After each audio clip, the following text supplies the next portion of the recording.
Nah, di sini kita akan membahas tentang kelanjutan dari video sebelumnya, di mana video sebelumnya teori dengan perhitungan manual. Sekarang kita akan menggunakan aplikasi SPSS. Nah, di sini ada soal yang sudah kita bahas di materi sebelumnya tentang korelasi sederhana, di mana X-nya 1 dan Y-nya 1. X-nya ada 1, Y-nya 1, dan di sini ada 7 responden. Nah, ini bisa dibuka SPSS, lalu diketiklah nilai yang ada di sini. Ya. Ini hanya ilustrasinya saja. Kita buka. Nah, ini tampilan SPSS. Ya. Dipastikan ada di data view, karena ada variabel view, ada data view. Kita lihat tampilannya berbeda. Jadi data view itu tempat datanya. Jadi diketik manual, ya bisa diketik manual. Lalu di sini kalau tidak ada titik 00 tidak masalah, ini koma artinya 12,00. Desimal ini bisa nanti kita atur. Ya. Nah, kalau sudah kita input datanya, di sini akan muncul ada tulisan var, bisa saja var 1, var 2, dan seterusnya. Ini nanti kita bisa ubah karena data yang kita gunakan adalah biaya promosi dan penjualan. Nah, kita ngubahnya ada di sini. Nah, ini kosong var tadi. Kita ubah tadi yang bagian pertama adalah X1 dan di sini ada Y-nya. Karena ini sederhana, X-nya hanya 1 jadi X saja. Lalu akan muncul seperti ini. Ada X, ada Y. Jadi sudah berubah angkanya di sini. Lalu desimalnya tadi kalau kita nolkan nanti tampilannya jadi seperti ini. Ini tidak ada desimalnya. Jadi bisa disesuaikan, tidak terlalu banyak berpengaruh, hanya berpengaruh di penampilannya saja. Nah, sekarang untuk analisis korelasinya, karena ini korelasi yang pertama, kita bisa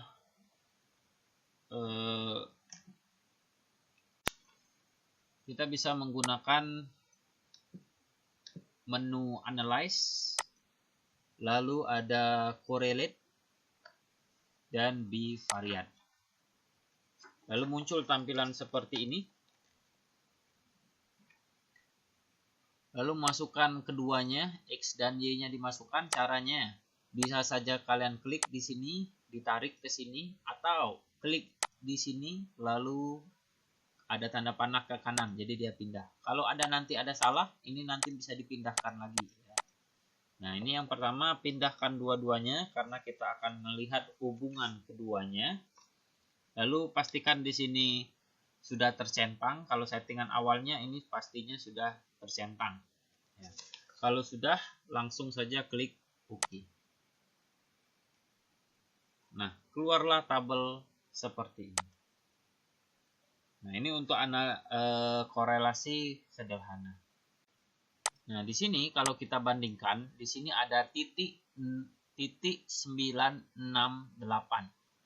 Berarti di sini 0,968. Ya, jadi ada 0,968 itu adalah hasil yang kita hitung manual. Kalau kita lihat pada saat kita menghitung manualnya, nah ini hasilnya R sama dengan 0,968. Jadi sudah sesuai, kalau kita menggunakan aplikasi langsung keluar hasilnya. Nah, itu untuk korelasi sederhananya. Berikutnya kita akan coba dengan korelasi berganda. Nah, ini sudah tidak kita perlukan lagi, boleh di minimize atau di close-kan saja. Ini datanya kita hapuskan dulu. Kita hapus. Clear. Atau di sini saja langsung clear.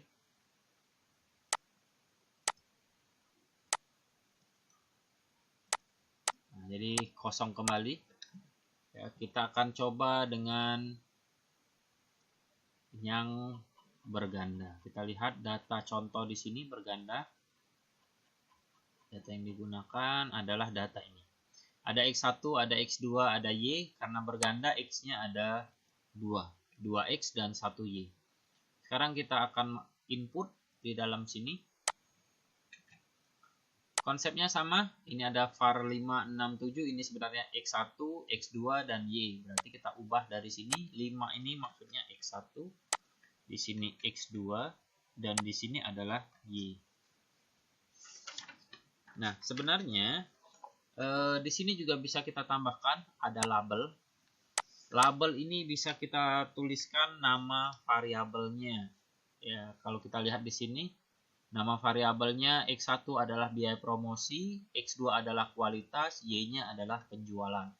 Bedanya itu adalah nanti di hasilnya. Sebagai contoh, di sini X, di sini Y, kalau labelnya kita isi, ini adalah nama variabelnya yang keluar. Karena kita tidak isi tadi, maka ini munculnya X dan di sini Y.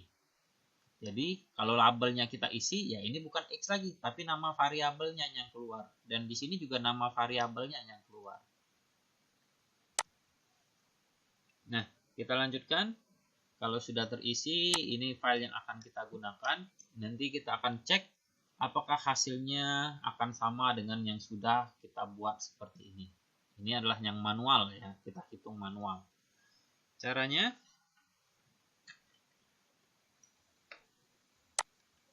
dengan cara yang sama, ada di menu Analyze, lalu Correlate Bivariate. Jadi Analyze, Correlate Bivariate, sama konsepnya seperti tadi. Kita masukkan seluruhnya ke bagian kanan. Ya, bisa diklik satu persatu atau bisa juga diblok menggunakan tombol Shift. Langsung tarik saja ke sini. Ya, seperti ini. Ini dengan memblok seluruhnya. Kalau kita klik di sini, lalu tahan tombol Shift, lalu klik bagian paling bawah. Jadi terblok semuanya, tarik ke samping. Nah, kalau sudah sama konsepnya, personnya silakan disentang. Kalau sudah langsung klik OK. Nah, muncullah hasilnya seperti ini ya tampilannya. Kalau kita bandingkan X1 dengan X2 itu adalah 0,995. Kita bandingkan, kita lihat X1 dan X2 itu 0,995. Nah, ini hasil hitung kita. X1 dan X2 itu 0,995. Sama aja dia. Kalaupun nanti ada perbedaan, kemungkinan karena ada pembulatan koma. Karena kita ada koma, karena ini hitung manual, kita masih ada pembulatan koma, jadi kemungkinan mungkin ada selisih 0,00 sekian. Ya, jadi itu hal yang normal karena kalau ada pembulatan dalam perhitungan manual.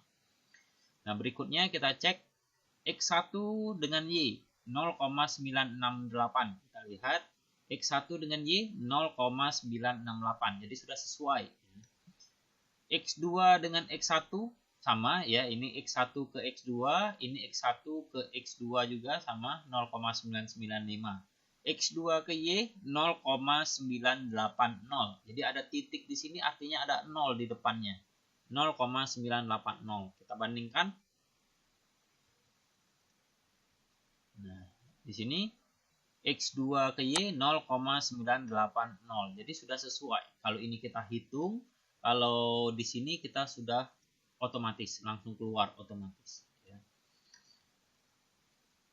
Begitu juga yang lainnya, ini X1 ke Y, yang tadi sudah dibahas, ya sama saja, 968 sama 968, lalu X2 sama Y, 980, ya sama saja dengan X2Y, di sini 980, 0,980. Nah, itu tahapan pertama untuk mencari yang nilainya yang ada di sini. Kalau kita ingin mencari signifikansinya, pengujian signifikansinya, ada tambahan materi, yaitu tinggal kita kembali lagi di sini. Ada menu Analyze, Regression, Linear. Nah, di sini ada Dependent, ada Independent. Nah, kembali lagi. Oh ya, di sini kalau kalian lihat ada menu di sini, ya ini ada perubahan skala. Kita close dulu. Kita lihat variabel view-nya bisa kita ganti jadi scale semua. Jadi tadi unknown ya, bisa diganti scale semua. Sebenarnya tidak terlalu banyak pengaruh kalau dalam hal seperti ini. Kita kembali lagi Analyze, Regression, Linear. Ada Dependent, ada Independent. Dependent itu Dependent itu Y, dan Independent itu X-nya. Nah, kalau kalian lupa dengan cara mengingat mana Dependent, mana Independent, lihat saja. Biasanya dalam penelitian itu banyaklah X dibandingkan Y-nya. Makanya karena banyak X, dia butuh tempat yang lebih luas. Makanya kolomnya ini lebih besar. Nah, itu saja cara mudah mengingatnya kalau di SPSS. Jadi, X1 masukkan di sini, X2 masukkan di sini, Y-nya masukkan ke dependent. Lalu berikutnya, kalau sudah, tinggal klik OK saja. Nanti keluar hasilnya. Nah, di sini ada model summary. Dan ada nilai R-square-nya. Tabel inilah yang kita gunakan, yaitu 0,967. Berarti, kalau kita artikan, penelitian kita ini sebesar 96,7% itu sudah sesuai. Jadi, bisa dikatakan kita sedang meneliti penjualan. Penjualan ini, biaya promosi dan kualitas ini memang mempengaruhi penjualan atau memberikan kontribusi dalam penelitian ini sebesar 96,7%. Persentase itu maksimal 100%, berarti sisanya 100 dikurang 96,7, berarti dapatnya 3,3%. Sisanya itu adalah variabel yang tidak kita teliti. Kalau kita lihat, yang mempengaruhi penjualan tentunya bukan hanya biaya promosi sama kualitas, masih banyak lagi, lokasi, strategi, dan lain sebagainya. Nah, yang tidak kita teliti itu memberikan kontribusi yang kecil, yaitu 3,3%. Sedangkan penelitian ini, promosi kualitas kepada terhadap penjualan, itu sebesar 96,7%. Jadi, bisa dikatakan sangat tinggi. Itu sebagian penjelasan tentang penggunaan R-square-nya. Nah, itu saja untuk penjelasan tentang penggunaan SPSS dalam analisis korelasi. Sekian dan terima kasih.